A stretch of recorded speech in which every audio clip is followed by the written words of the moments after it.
Disclaimer: our podcast is for entertainment only. We are not discrediting anyone who has had any of these paranormal encounters or believes them.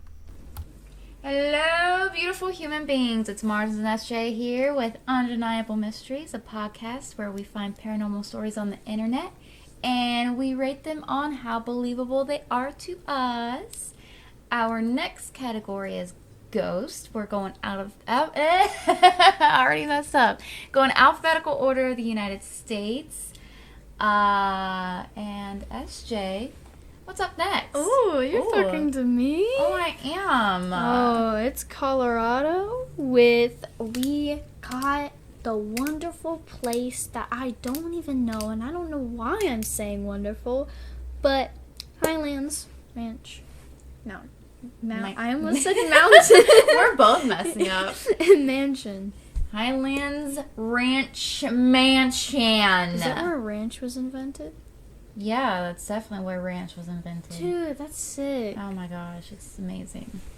Guys, Anyway. you should go check that place out, guys. That's where you get free ranch. I've heard. The little bird told me.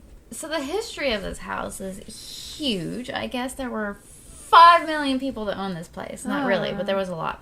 So we'll read like a little bit of it and then find some encounters or whatever. Let's get into it. Yeah, get into it. Getting into it. Come on, get into it. So, for many years, it was believed the mansion's first owner was John Springer, whose information is below. We're not going to really get into all that information. I'm just reading off the article. Yeah. During the Highlands Ranch Metro District's 18-month renovation from 2010 until 2012, an important discovery was made.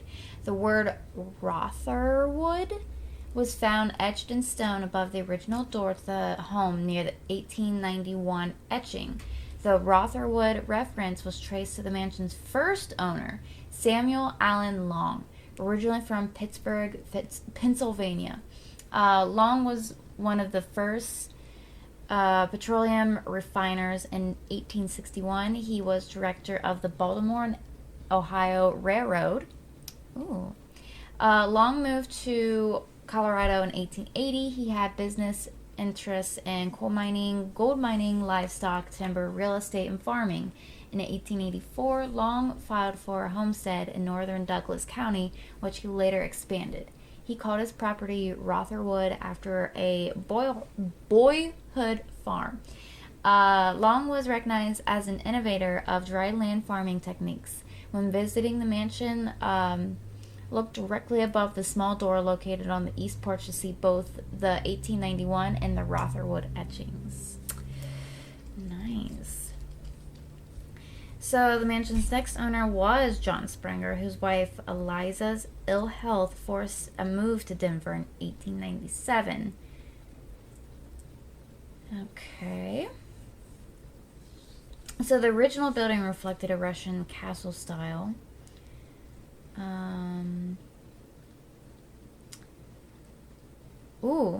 So the mansion encompasses 22,000, my bad, square feet historically and 27,000 square feet today. The nearby barns and ranch buildings total 41,000 square feet. 'Tis a lot. Okay, so after Springer, he sold the ranch to his father-in-law in 1913. And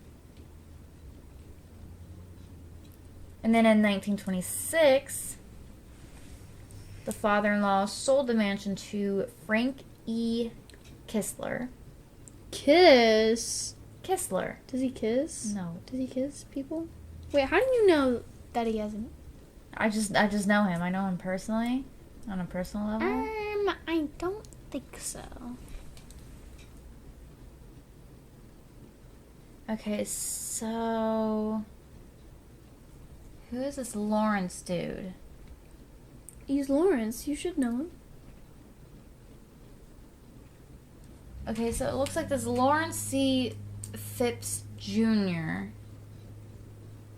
became owner of the house. And then when he died in 1976, it was sold to Marvin Davis of the Davis Oil Corporation.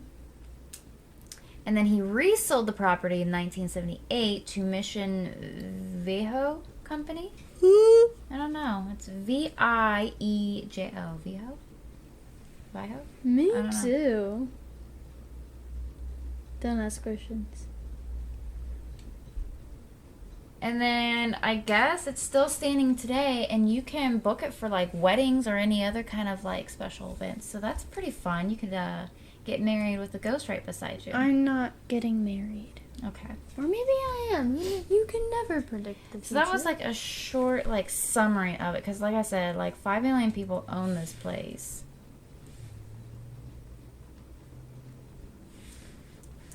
Yeah, 5 million people own this place. There's a lot of history to it. Let's dive in to a couple of experiences I have found. What's that look for, SJ? I don't know. I was just kind of making that face. You know, that face that I make. Okay. So. Oh, wait a minute. What's up? You do the tongue click thing too. Like I do when I start a We are sentence. talking about ghosts. We're not talking about tongue clicking.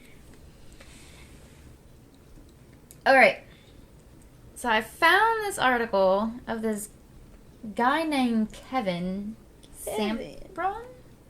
Oh. I don't know. I guess he is part of a ghost hunting team. Me too. I'm part of one. It's called the Yeah, a ghost hunting team that was founded in 2005. Anyway, this is his experience. So it says, this is one of the most haunted locations in Colorado, Kevin said. When we first went there, things started happening right away. We were hearing voices, there were physical incidents, and we caught some things on film. According to Kevin, renovations to any building can stir up a lot of spirits, and when they were in there in September doing a formal investigation, they were made aware of 3 distinct spirits that apparently live in the mansion. It was unbelievable, he said. We heard people banging on a door where a video showed there was no one present. Some of our investigators have been physically touched, and one of them captured a strange glowing. According to Kevin, they have audio footage of a male child saying, "Stop, people, Mommy, I love you." An elderly lady saying, "Get going." And there is solid scientific evidence of a dominant male spirit. Nice. And then I found another one. This one was really short, but it was this person. They went on a tour group to tour the mansion. And at one point they were walking. Yeah, it says, my tour ended with a last walk upstairs accompanied by 4 members of the Historical Society. We wanted to make certain that the lights had been shut off and that we had left the place in good order. This meant walking along the hallway to the haunted room, then walking back down in total darkness. But as we turned to go down the stairs, a light, apparently of its own accord, came on in a small room 40 feet down the hall. And that was the only thing he had to say about that. So do I. Oh, okay. I agree with this. So I tried looking up more encounters, but every time I would type in about the ghosts or ghost stories in the mansion or whatever, it just kept bringing me back to historical articles and events that you could book and all that. I couldn't really find many encounters. But here's the house. That is huge. It's a huge house. Is there any spooky photos? I don't think so. I don't see no spooky photos. I don't see your spooky photos. Aww, that makes me so sad. Guys, can you believe Halloween is in 365 days? And now Halloween is right around the corner. Is it 54 days or something? 365. I counted with my one brain cell. Okay. Anywho, let's get to rating this, shall we?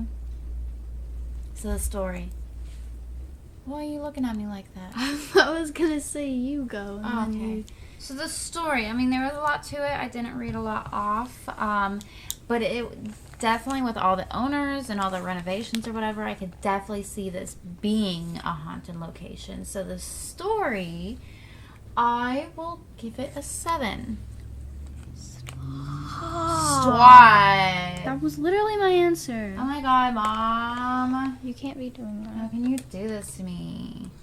Alright, what's the next one? It's proof. How do you not know this Okay, already? even though it's supposedly like really haunted, I couldn't find much proof. The one dude had like a lot of experiences, but the other person only talked about a light going off. I can see a few of those things being debunked. As far as like the touching could have been like something hanging off of somewhere, or string. yeah, like you never know with the touching. And sometimes, like, I don't know if anyone else ever gets this, but like sometimes I feel like a bug is like crawling on my leg or something, but then like Yeah. nothing's there, or if The it's bug like phenomenon. yeah. Yeah, I get that. And then the lights turning off or turning on or whatever, that could be like simple, maybe like electricity, like electrical problems or whatever, you know. Like some of the stuff could be debunked, and then the others, like the voices or whatever that they caught, I mean, that seems pretty legit. I gave it a 5. I'm gonna go in the middle of the proof. What's wrong? I was looking at your. Oh. I put a 3. What was your number? I can't remember. 5. Okay.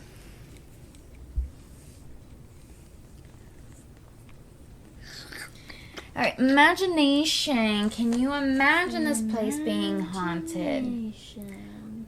Honestly, I definitely believe this could be a haunted place. It was built like way back when, like in the 1800s, I think it said, almost 1900s. So many people have owned this place. I didn't read anything about anybody dying on this property. So I'm gonna give it like a strong 7. I gave it a 6.5. Nice. Don't. Don't you forget about me. Don't. Poe's looking at me like, crazy woman, can you stop? I have a number. Me too.